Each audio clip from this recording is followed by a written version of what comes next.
they started to shoot with heavy gun. I was there. I am the witness. The people were waiting to go the inside of these warehouses to find their beloved and the killed body. They should go there and find it. I saw two or three trucks that they were in the queue to to unload the bodies. That's testimony from an eyewitness who recently left Iran, the horrors that he saw firsthand as the regime unleashed a brutality like none seen before. At least 12,000 people killed in just 2 days. But duty to be a voice of my people, my family, and to show the whole world that what is going on there. And a Republican U.S. lawmaker on America's role to help Iranian protesters. Congressman Marlin Stutzman joins us. I know that President Trump cares for the people of Iran and wants to see this regime somehow removed. Where's this all headed? We'll pose that to Roya Hakakian, a writer, poet, and human rights advocate who grew up in Tehran and fled with her family to the U.S. in the 1980s. I feel like I've lost people, even though I don't know them personally, but I feel like I'm in a grief state. And support from non-Iranians. Gunther Fehlinger-Jahn, chairman of the Austrian Committee for NATO Enlargement, on why this movement means so much to him. I feel very strongly with the Iranian people fighting for freedom. I'm Negar Mojtahedi, and this is Eye for Iran. Kiarash, welcome. It means so much to have you here. You're opening up about something so traumatic to get out your message to the world. You were there in Iran at the height of the repression during the digital blackout. Tell us what you witnessed.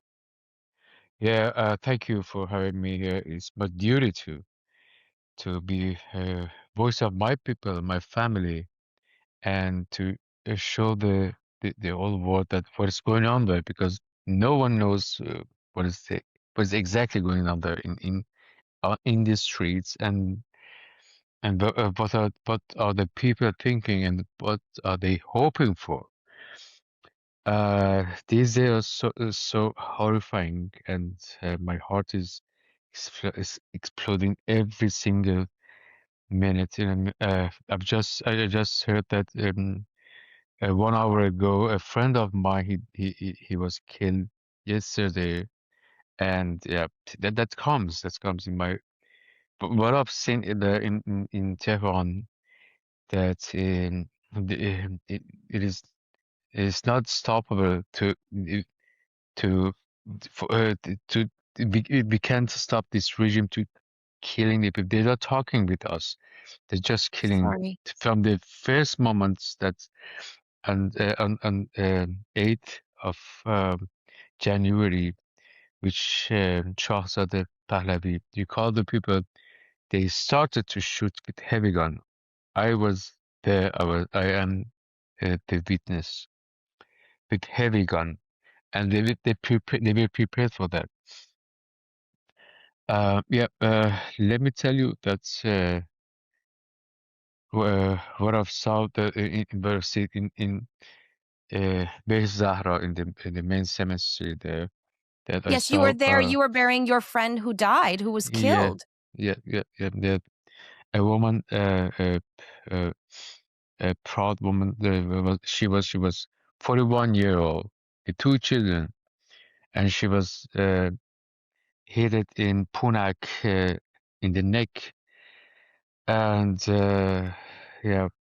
she was in hospital for 1 night, and at Saturday we find it that she's dead, and we went to the main cemetery in Tehran because she was in hospital. It's a rule that anyone who died in hospital, they should go there. We don't know that. Whoever is killed in the streets and in the police stations, what would happen with them? But in the hospital, they should go directly to the main cemetery for this. washing ritual Muslim things at Ghassal Khane. And yeah, so we went there. At the entrance, there were many security guards, and we parked a car, and we went uh, to this Ghassal Khane, the men washing, the body washing hall. And I saw for the first time, I saw two warehouses, which was pretty new for me. And I saw a long queue that in which the people were waiting for to go the inside of these warehouses to find their beloved and the killed body. They should go there and find it. And anyway, we could see what is inside because the door was there big, and I went there. I approached the door, and it was I saw uh, two layers of dead bodies in Ugh. black zippers. And I used to work in a logistic company for 8 years, and I know about the dimensions in the warehouses. I know the trucks. I know the what does the 40 feet truck, what does it mean? How many kilos it can contain there? And I saw in part of this some part of this warehouse, there were three layers of people, the dead How people many dead there. bodies in this warehouse? When you say In, three in layers, how many? yeah, in my eyes, in my calculation, minimum there there were 1,500 up to 2,000 something Oh my in God. each warehouse. There were two warehouses 2,500? in each warehouse. I mean, that at 1 o'clock in the afternoon. At 1 o'clock in the afternoon, it is so important. And I saw two or three trucks that they were in the queue to uh, to unload the bodies, and that was continuously, you know. So at 1 o'clock in the afternoon, I saw like minimum 4,000 people, dead God. bodies. And oh yeah, the other thing was that I saw they were throwing these bodies, and they were rolling the bodies there. That's why I'm telling you that there were two or three layers. And I saw small bags. I found it out that there are Children? children. There are many children. They were throwing the and the I was shaking. I was shaking. I tried to take some photo, and I took out by my cell phone, mobile phone. Someone took my arm, and he said, "Don't you want to take a photo or a video?" I said, "No, I want to call my brother." And he said, "No, there's no telephone connection. Put it back, or we should go together." And I saw that the people and mothers, they were shouting, they were uh, uh, kicking themselves, and because of this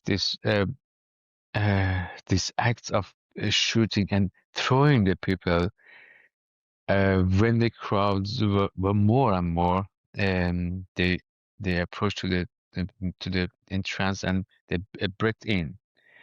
And I can't forget this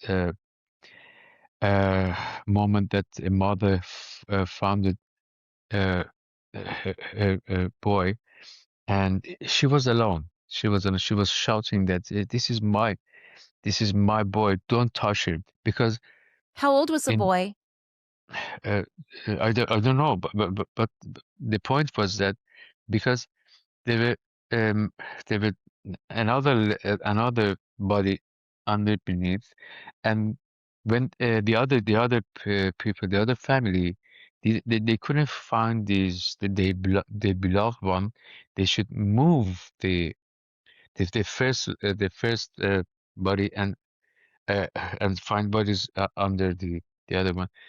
And Hmm. she was shouting that, this is my boy, this is my boy. Someone come and help me to move it to Ghasal Khan, to washing out. And it I didn't I just saw, and I just read these things in Nazi, in Holocaust things that Yeah, which is of here course. in Germany. And the security guards, they were just looking on our eyes. They didn't do anything. And well, anytime that I'm explaining, you my tears comes out, and my heart is breaking. This is Yeah. absolutely heartbreaking. And you saw tell us what else you witnessed at Behesht Zahra, the cemetery. You saw tell us about the shooting. You described to me over the phone before we started recording about people dressed in chador This is shooting at people.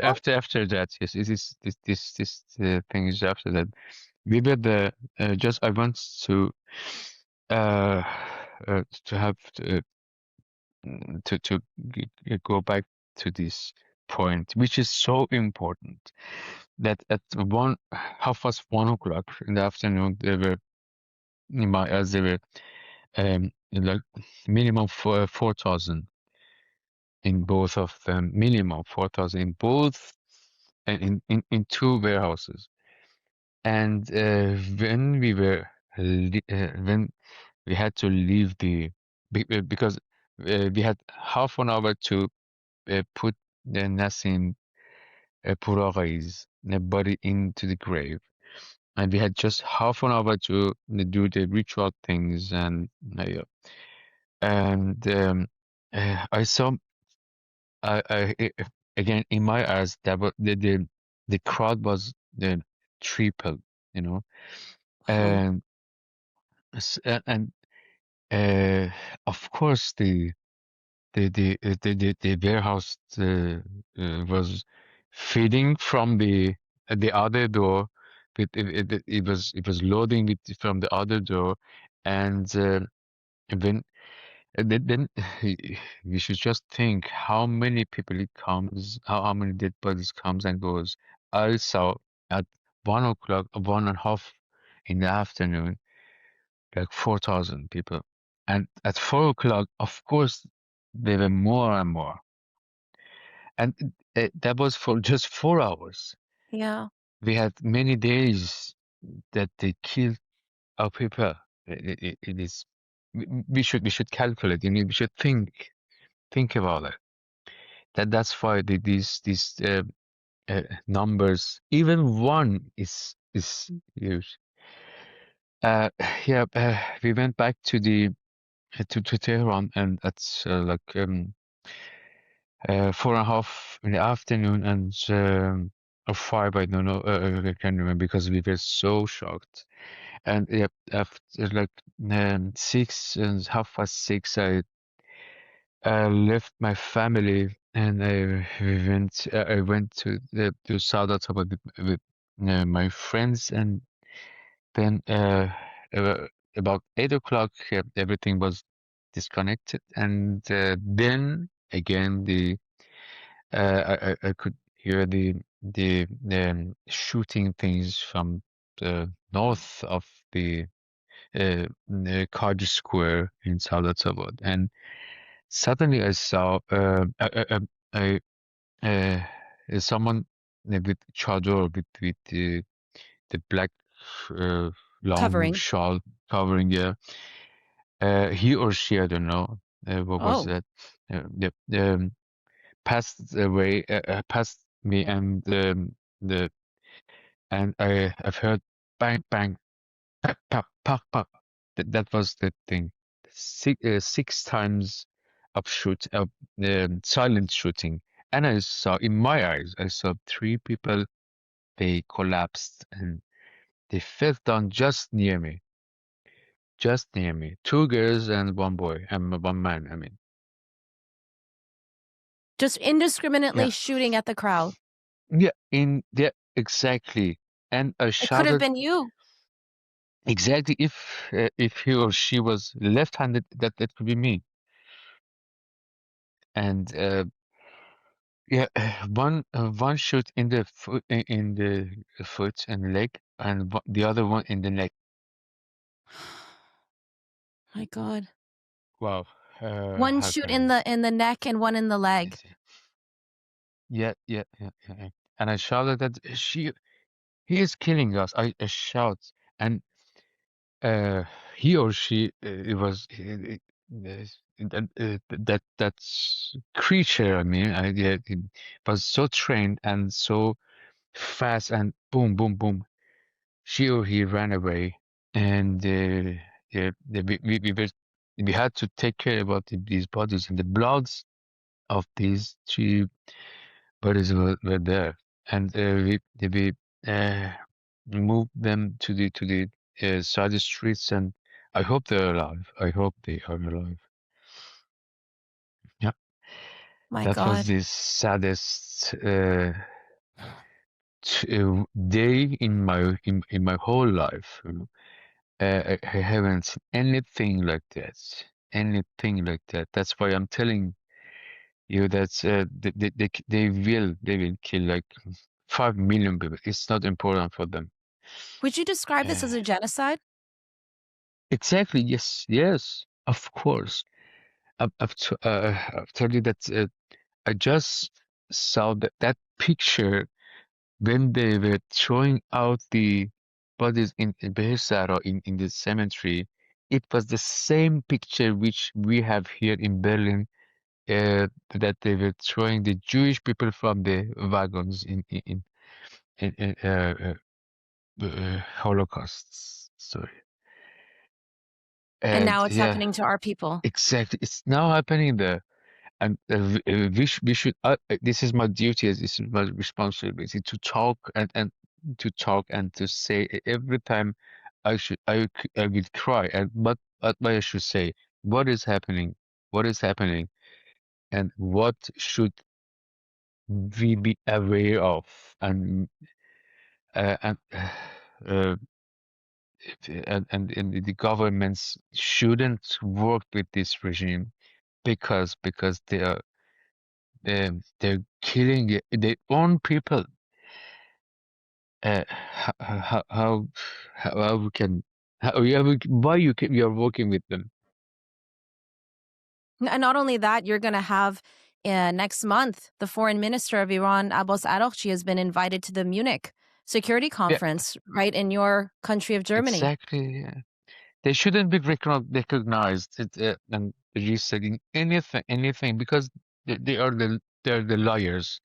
They're they're they're killing the people, their own people. So what the other countries are thinking for, and are they in they helping, and their hands are in the blood as well, or what? It is so important uh, to clarify, to crystallize that what is happening there. And already you've lost so many friends who have been killed. Yes. And and now and the news will come later and later. And many friends of mine and many friends of my friends that they're lost. You know, it we don't know where are they. It is the other thing. As long as this system and this regime is working, nothing will be uh, changed, and the region is still like that. Yeah. And what is your message to the world? Uh, uh, the message to the world is to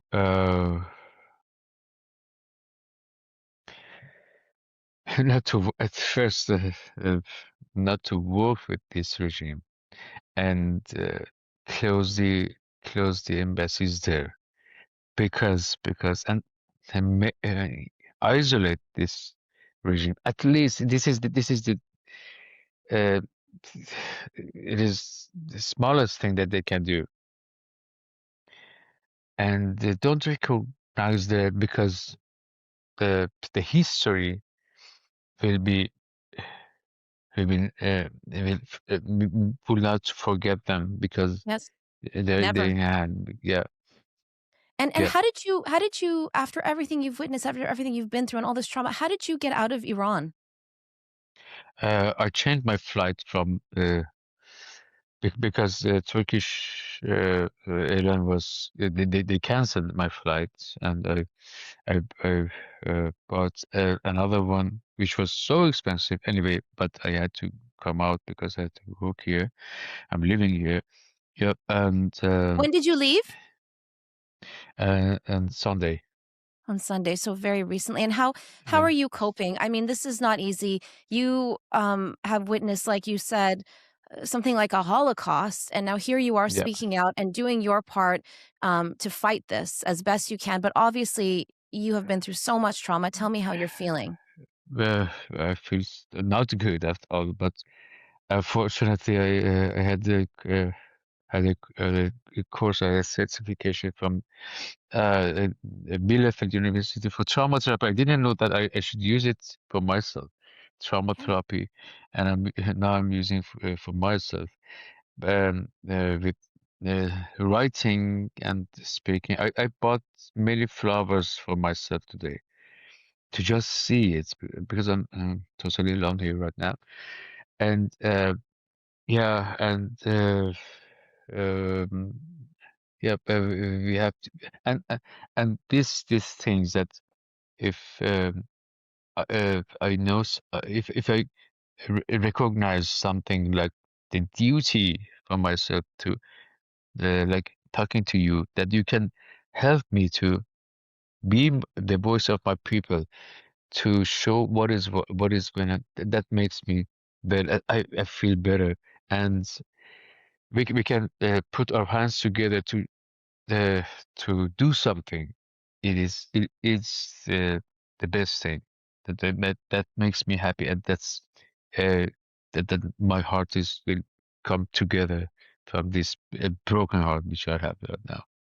Of course, and we're all in this together, and all Yeah, of us yeah. have to do our part and use our voice in whatever form and whatever capacity we can. Thank you so much, Kiarash. This means Thank so you. much. It's my pleasure. It's my duty and my responsibility, and I hope the next time we are talking about anything is it will be better. It should be peace and love and dancing and yeah, yeah. May we see The light again. future. Of May we course. see light again. Of Thank course, we you. will see. Of course. For the angle on U.S. politics and all of this, we're joined by Congressman Marlin Stutzman. Thank you for being here and for your time. Thank you, Negar. Great to be with you. So right now, there are lots of Iranians inside Iran who have, made signs pleading for some sort of intervention. They've even renamed streets after President Donald Trump, and it seems to be pretty much the same demands within the diaspora as well. What is the U.S. position right now when it comes to the Iranian regime and helping the Iranian protesters? Yeah, well, first of all, my constituents, myself, and many in Congress are standing with the Iranian people, knowing what they have endured over the past several decades is something that we have all been watching carefully and hoping for a day to come where this brutal regime would be toppled, and I'm hoping and praying that we're very close.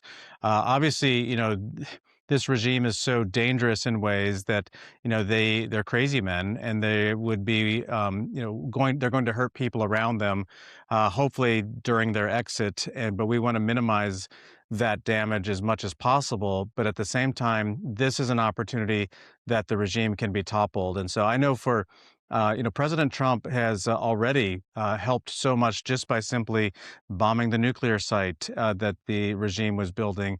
That has helped to bring, I believe, this day to where we're at now, where it's given the Iranian people an opportunity to topple the regime. Of course, other countries in the region are watching very closely. I was just visiting with some folks that are in that region that want to see this happen, want to be helpful, but at the same time knowing that if there were some sort of major strike from the United States, it could create other issues where they may start launching missiles at countries in the region. And so it's not just Israel; it's also other Gulf states that have a lot of concern that are watching this closely.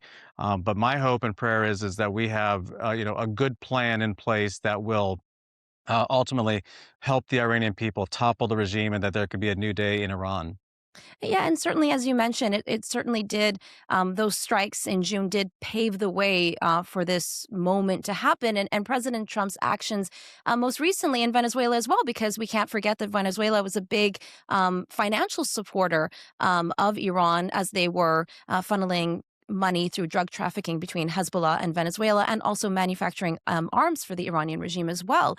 Yeah. But there seems to be some conflicting messaging in the sense that we did hear on Truth Social from the president that help is on the way. Even Senator Lindsey Graham reiterated that and said, help is on the way for the Iranian people. And then on Wednesday, we heard President Trump in speaking to reporters saying that the killings have stopped, and that in some ways signaled to some people in the Iranian community that, in some ways that it was a little bit demoralizing. They felt, oh no, does this mean that there's not going to be any intervention? Is that part of maybe the strategy, a diversion tactic as plans are coming into place? Or are regional allies within the Middle East potentially influencing the decision of what to do because of the potential blowback that they could face, as you mentioned? Well, the U.S. and allies of the Iranian people around the world are obviously monitoring this very closely. And, as we saw the capture of Maduro just a couple of weeks ago in Venezuela, that wasn't something that was, announced through the media that anything was going to happen. There's got to be an element of surprise. And so what I would just encourage the Iranian people is to keep fighting forward, and not to know that the American people are standing with the Iranian people. Our allies are standing with the Iranian people. This is an opportunity. We saw this back in 2014 when the Arab Spring started to creep up, and we thought there was going to be an opportunity then, but then that was obviously squelched. But with President Trump's strong leadership, and with American military, with our allies around the world, I believe many of us see this as an opportunity for a change, but we want it to be, of course, and it's being led by the Iranian people. But we'll be there to support them. I don't know what that exactly looks like. I can't say exactly what that would look like, and I know that President Trump can't say exactly what that looks like. But as a member of Congress, and knowing that my constituents would love to see a change in the leadership there, and rebuilding the friendship and the relationship that the Iranian people could have with the United States, we would welcome that with open arms. But obviously, this is going to be, there's going to be lives lost through this. There's going to be attacks on one another here, and we'll see what the government of Iran, what the regime does to those who are in the streets and revolting. I don't even like to say revolt, because this is just simply the people taking their government back and taking their country back, that was taken from them back in 1979 and in the 70s. So I think that President Trump and the administration here in the United States are obviously, they have top level information.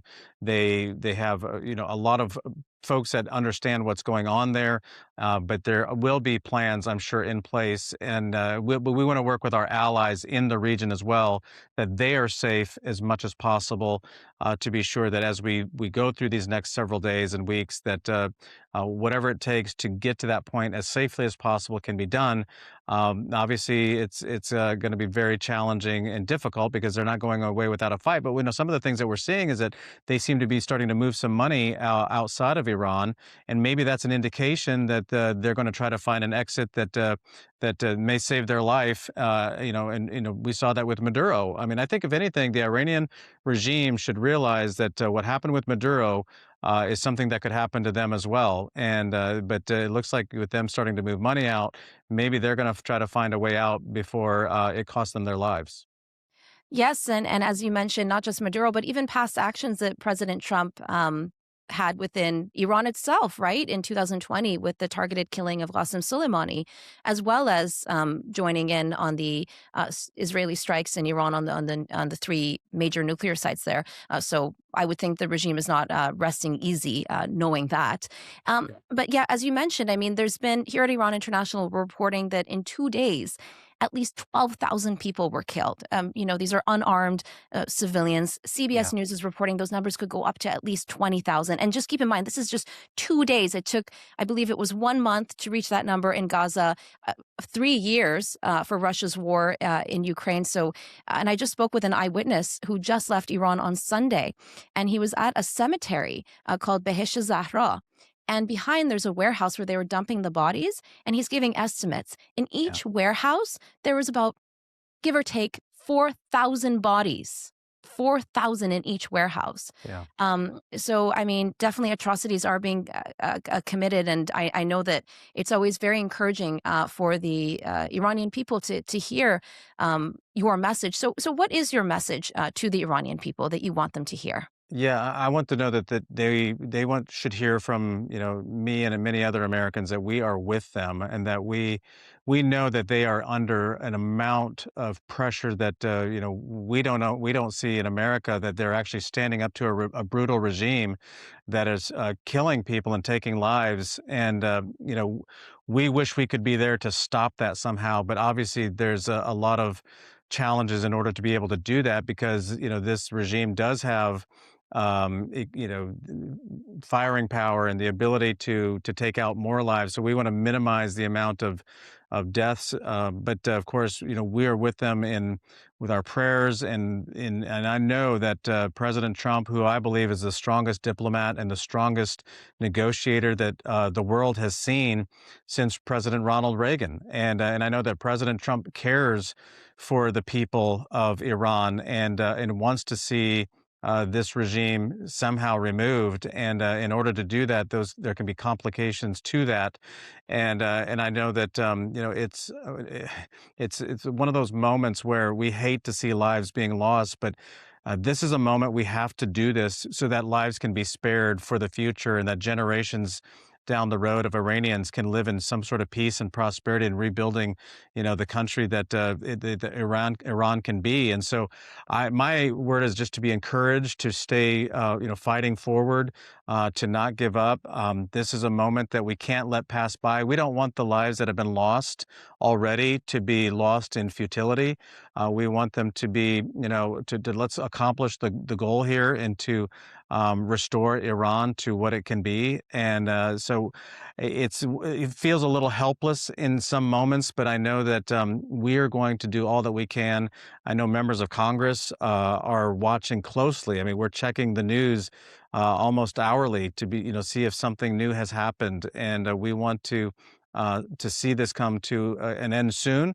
But at the same time, we want to see the regime be removed, leave, whatever it takes to start a new chapter in Iranian history. And I know you've already done a lot of amazing work and advocacy work in your role to help the people of Syria after the fall of Bashar al-Assad, and hopefully you'll be able to do the same for a free Iran. I would love to. I mean, one of the things that we should all value is life, and of course, this brutal regime doesn't do that.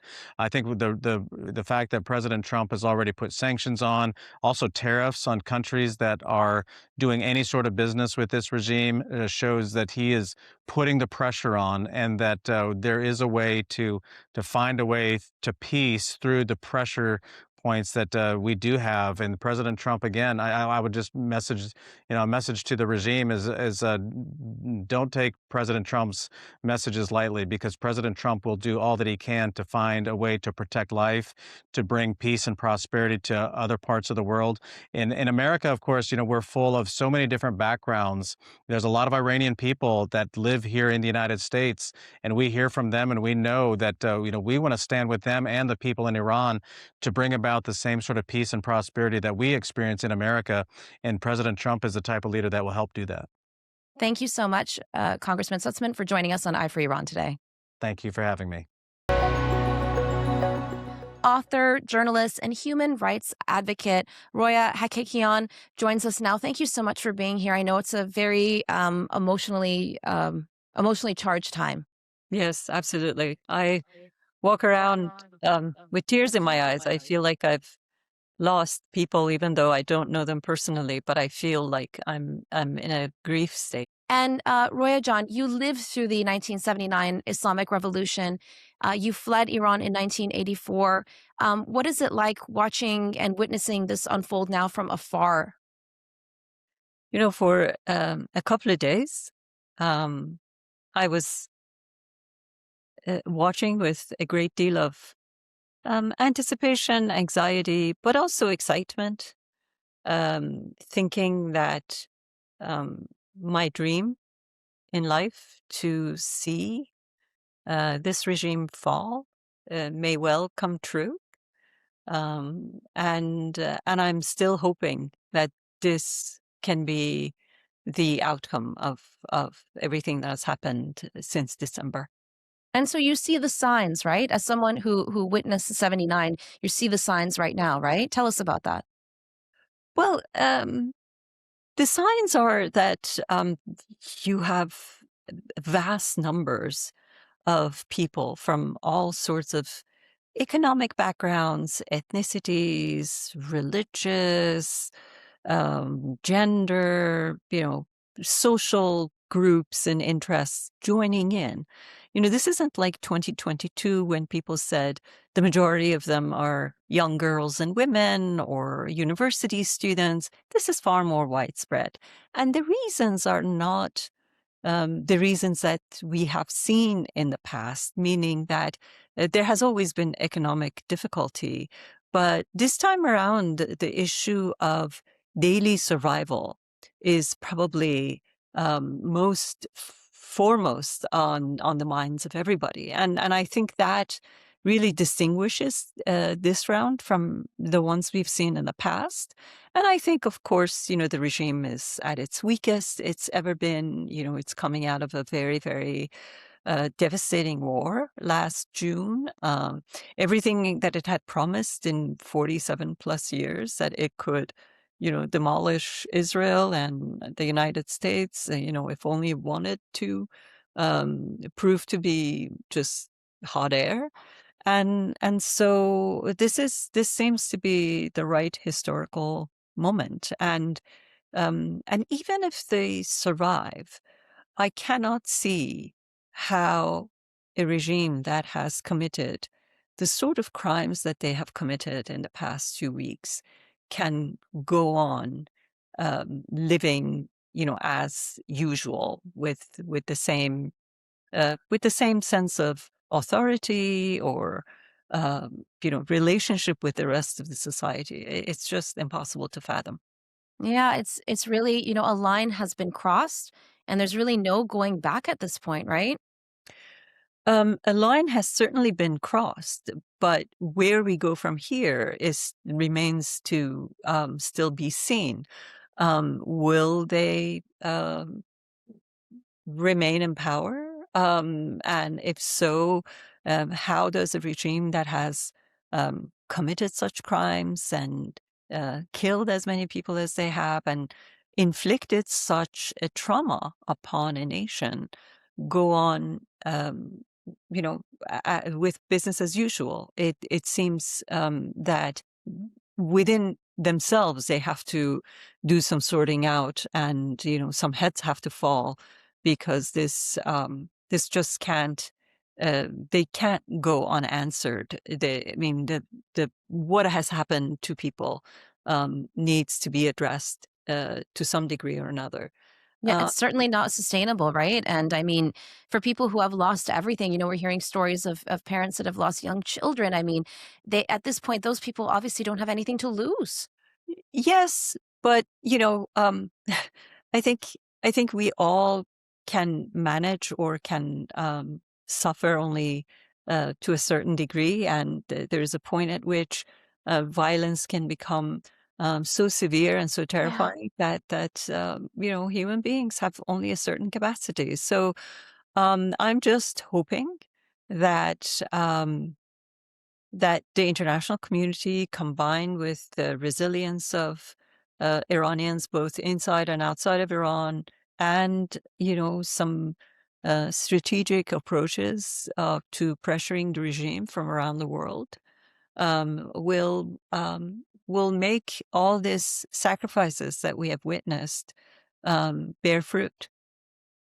So let's talk about that. What do you think about the international community's response so far?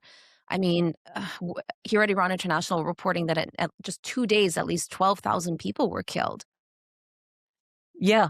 I mean, I saw that there were posts on public social media and elsewhere that, this is 4 times 9/11 in the United States, but um, but the irony is that 9/11 was inflicted on the United States by its foreign enemies, whereas what has happened in Iran has been inflicted on the nation by the government that is supposed to protect its own people. So the deep tragedy here is that the military that is supposed to be there, and all this weaponry and military machinery is supposed to be there to defend people against foreign powers, whereas at the moment they are all in the service of committing crimes against the very people that they're supposed to defend. So I think the proportions of the crimes that have occurred are larger than any other time in modern Iranian history. No matter what the ultimate numbers are, the speed at which this has happened, the brutality with which it has happened, is unlike anything Iran has experienced in the last 200-300 years. So this certainly is a major historical break. I think that there are symbolic efforts that the international community has done, recalling some ambassadors, trying to ban the Revolutionary Guard Corps. These are symbolic. They can potentially send a message, but at this dire moment, the people need a lot more in Iran. The people need the violence to stop. The people need to be connected to each other and to the world outside. They need to, there are a lot of people missing. They need to find their loved ones. They need to be able to bury their loved ones. So I think while there are symbolic things that are being done, the immediate needs are far greater and more urgent. And I think part of what the diaspora community needs to do is to communicate that urgency, and the grave necessities that this moment requires to the rest of the world. Yeah, definitely. And, I was telling you about how I spoke with an eyewitness who recently left Iran, and he has so much, he's taking a big risk by speaking out, right? But he said, it is my duty. I can't just stand by and not say anything. This needs to come out. The world needs to see this and hear this, and this needs to be documented as well. Exactly. I think there are groups and people who are trying to do that very thing, but I'm still hoping that we can, or there can be pressure placed on the regime, and on the part of the United Nations, on the part of Security Council, to press the regime, to hold it accountable for what has occurred, and to make sure that those who have committed these crimes will no longer be in positions of authority throughout Iran. And where do you see things going from here? Well, I think the one conclusion um, that's very easy to draw, and I'm sure I'm not breaking news to any member of the diaspora community, is that there is a desperate need for an organized coalition against the regime. No matter what happens from this point forward, there needs to be a coalition of capable, thinking Iranians who come together in order to uh, not just speak against the regime, but come up with plans and step-by-step strategic approaches to how to build the future, how to confront the regime from this moment forward. The lack of that sort of planning um, is incredibly painfully evident at this moment. Where there's supposed to be elements from within the regime who would abandon it, would refuse its call for violence. Well, if there were, why didn't we see them, um, falling apart and coming away from supporting the regime? So clearly, those things that should always be in place before people take to the streets unarmed were not in place. This is very much like, running an emergency alert system or call, just to make sure that your smoke alarms and your fire alarms and everything else works in the case of real emergency. Well, in this case, the real emergency occurred, and we realized that our equipment, our planning was woefully inadequate.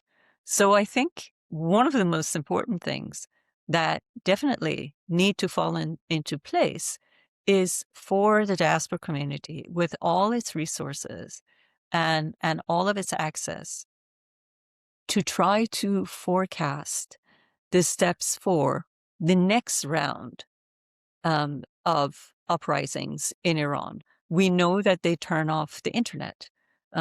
We know that they can detect Starlink. So what can we do in advance in order to counter those eventual outcomes? If there are people within the regime, within the IRGC, within the military, or whoever, who have lost sympathy, then how can we make sure that they if they don't come out on the streets to support the public, but can they still be relied upon in order to not shoot their guns or target the civilians? These are, there are numerous things that need to be in place in order for people to still, revolutions are unsafe and sacrifices will occur, but in order to minimize future sacrifices. And we clearly didn't have these plans in place, and people are paying a very heavy price. No, that's very wise advice. And I just wanted to end off with a question that a lot of people ask me. They say that if this regime, which it is rotting from within, and they have been completely weakened in terms of regionally speaking. Their partners like Russia are occupied with their war in Ukraine. China is more like a predatory partner.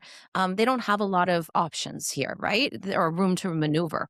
Why is the IRGC and these regime security apparatus, why are they committing these crimes against humanity, against their own people, knowing that this is not going to last forever? This may not even last a few months. Why do this? What are they defending at this point?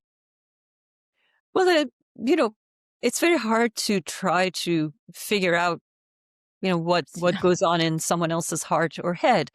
But clearly they feel deeply threatened, or they would not go into the lengths that they have gone this time around. And the threats are either to their personal interests or ideological interests, or both. And I think, there are ways in which one can negotiate personal interests, meaning that,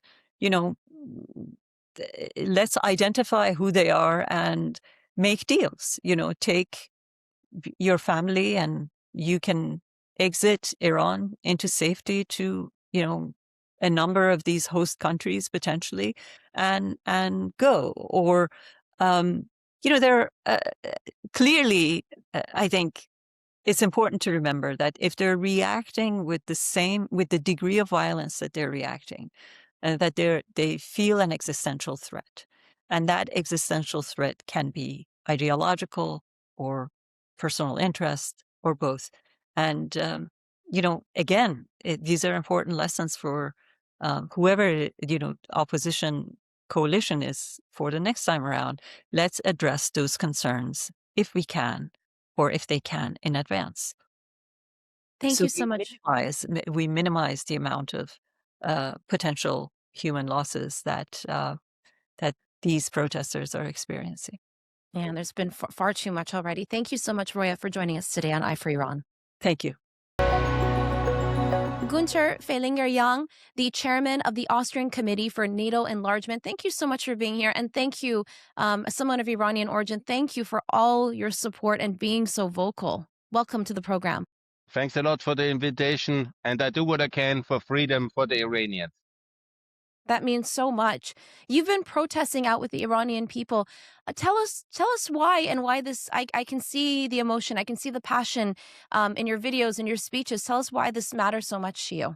I feel very strongly with the Iranian people fighting for freedom. And I was contacting by my friends, Iranians who live in Vienna and who were already the victim of this repressive regime for so long. And they want now the freedom. And I feel it as my honor, my obligation to support them. And that's why I was calling for regime change in front of the Austrian parliament and in my X account. Everywhere I call for regime change and for American and European intervention into Iran to make it possible. Let's talk about Europe first, since you're there. How do you feel that the Europeans as a whole, Austria, the EU, etc., how are they reacting to this unfolding and massive situation in Iran? How would you assess it? We feel very strongly with the people in Iran, and we want freedom and prosperity and security for the Iranians. And we are since long time already completely upset by this disastrous tyranny of Tehran and all these theocratic mullahs. We really don't like them. We see them as our enemies. They are sending their Shahid drones against our allies, the Ukrainians. They kill so many people in Europe, and it's time for them to end their terror regime. But what about the governments? Are they doing enough, in your opinion, the governments in Europe?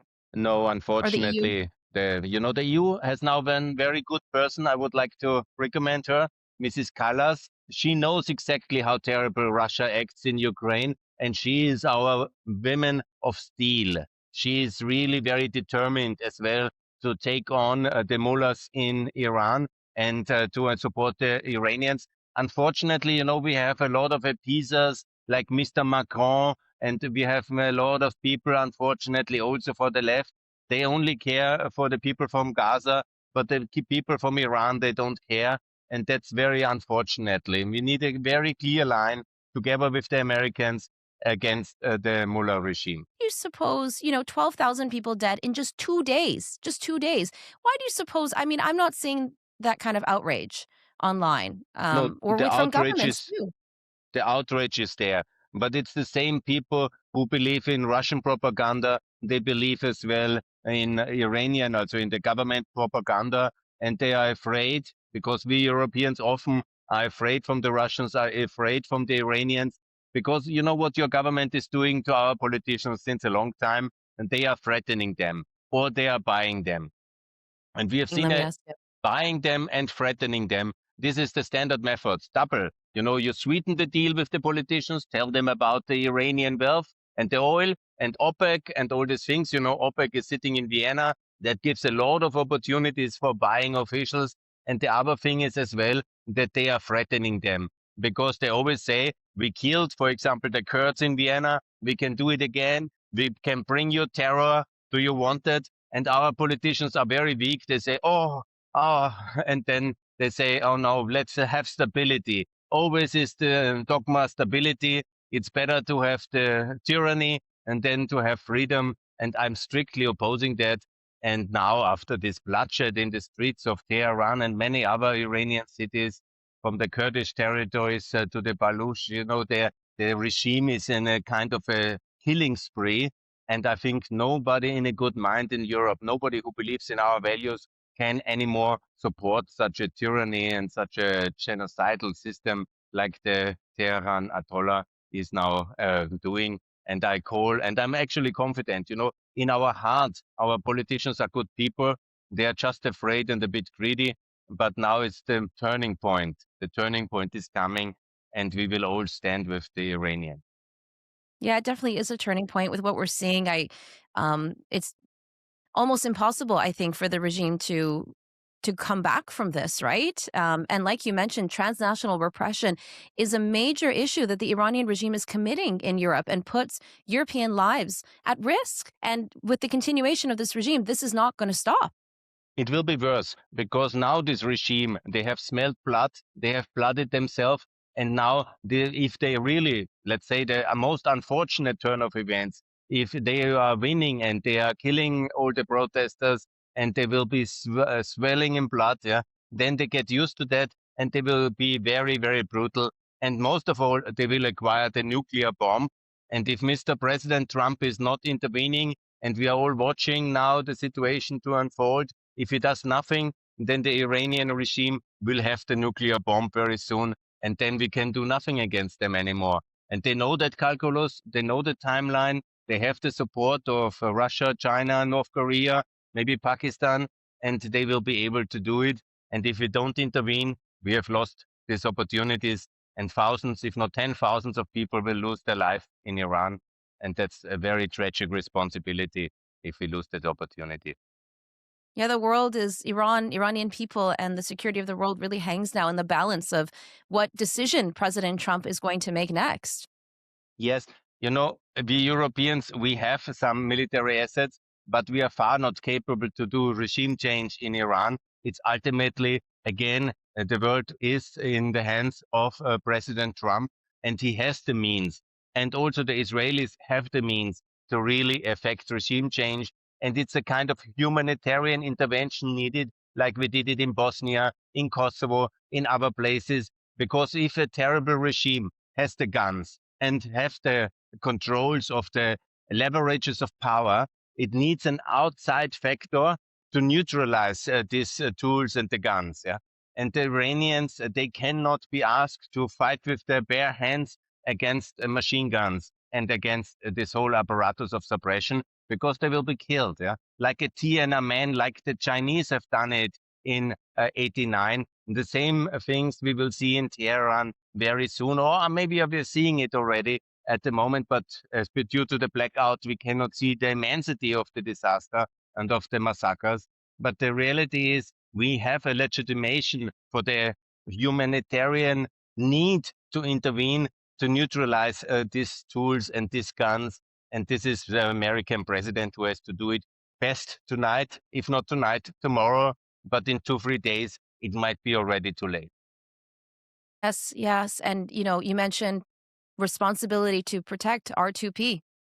Yes, That's absolutely. We exactly have it. done it in Kosovo. We have done it in Bosnia. We have done it too little in Ukraine now, but we have also done it in Libya, also in other places in the history of the last 30 years. And this is within our powers. This is our responsibility. If we take our values seriously, if we believe in human rights, if we believe in democracy, if we believe in human people and in dignity, then we have to intervene in order to neutralize these tools of power. I don't say regime change by American troops going to Tehran. This is not what I'm arguing, but I'm arguing for strategical strikes against the regime's infrastructure, against the military and suppression machine, and also as a symbolic symbol for all Iranians to rise at the same time because they see who is in power will be punished by American rockets and tomahawks, and that will be the sign for a general storming of the institutions, as President Trump has already called for in his tweets, but he has not acted because of whatever influences on him from whatever Turkey, Saudi Arabia, or MAGA appeasements. There's a lot of people around J.D. Vance who seem to neutralize Trump and make him unable to act. But Lindsey Graham is the man to follow here. He is really with his heart at the right place. and he knows what to achieve with American power. And I hope tonight is the night. He said help is on the way, Lindsey Graham, and that that he hopes help is on the way, and he definitely does have the ear of the president, right? So that's important as well. So many interests now converging in the White House. Obviously, the son of the Shah is very positive influence, and I hope he will leading this transition. He is the crystallization point of hope for all Iranians now, for democracy, for freedom, for federalism. And that's, I think, the best choice for the Iranians after the fall of Khamenei. But the point is, you have a lot of people who are arguing for stability, threats from the Iranian regime to attack the Emiratis. You have all of them are now pressuring the American president not to act. But I really pray President Trump makes the right decision and intervenes now, and he can make history. He can be a very powerful person in history, a man for peace. If he brings democracy and freedom to the Iranians, he will go down as one of the most impactful American presidents since Ronald Reagan. If he fails now, he will be the Obama and Clinton of our time, and he will be doomed. Yes, no, and you mentioned inaction, right, about stability. But at the end, inaction, like you mentioned, could lead to Iran gaining the nuclear bomb, and that inaction will actually lead to escalation in many ways. It's the framework to make the situation even worse for the whole world. You be sure that the desperate Putin, who has seen his ally Maduro in Venezuela now falling, and now the danger for his second ally, which is a partner in energy, in technology, it's a global partner in his axis of resistance. You can already see the technology flowing into Iran, the expertise flowing into Iran, him okaying to give the Iranians the nukes, and then this Khamenei, this man who trolls and mocks Mr. Trump online and who killed so many people, he will have the nuclear button very soon. And it's for Trump and especially J.D. Vance to blame if Iran acquires the nuclear weapon. And let's not forget, the whole first presidency and the rise of power of President Trump came in his opposition to this appeasement treaty of Obama towards Iran, this joint comprehensive treaty. And, if Trump fails now, when he has the global backing, first time he has a global coalition, the public opinion of the world is with President Trump on intervention. And the Iranian people who are begging for that intervention too, yes, and are desperate for it. It's a unique opportunity because who wants his country to be bombed? Yeah, it's the Iranians themselves, the people in the streets calling for President Trump. And if he doesn't do that now and he lets this slip, and then the Iranian Ayatollahs have the nuclear weapon and they are kind of a cult. They are really set for world destruction, and it's extremely dangerous. And please, President Trump, do not allow nuclear Ayatollahs to succeed in the genocidal efforts of the Iranians. Thank you so much, Gunther. Just to conclude, any final thoughts, any message to the people of Iran? I feel with everybody who is brave enough to have the courage to overcome this terror regime. We Austrians and Germans, we also were once in a terror regime under Hitler, and it needed Americans to bomb our cities and to regime change Germany and Austria away from Nazi power. And the same courage America needs now to end this terrible regime, which is killing the Iranians. And therefore, I stand with the Iranian people, and I call on President Trump to do the same and liberate the Iranians. Thank you so much, Gunther. Thank you for joining us on Eye for Iran. All the best. Thank you for the invitation. If you like this episode, you can hit the like button. You can also sign up for our weekly briefing newsletter at iranintl.com/newsletter.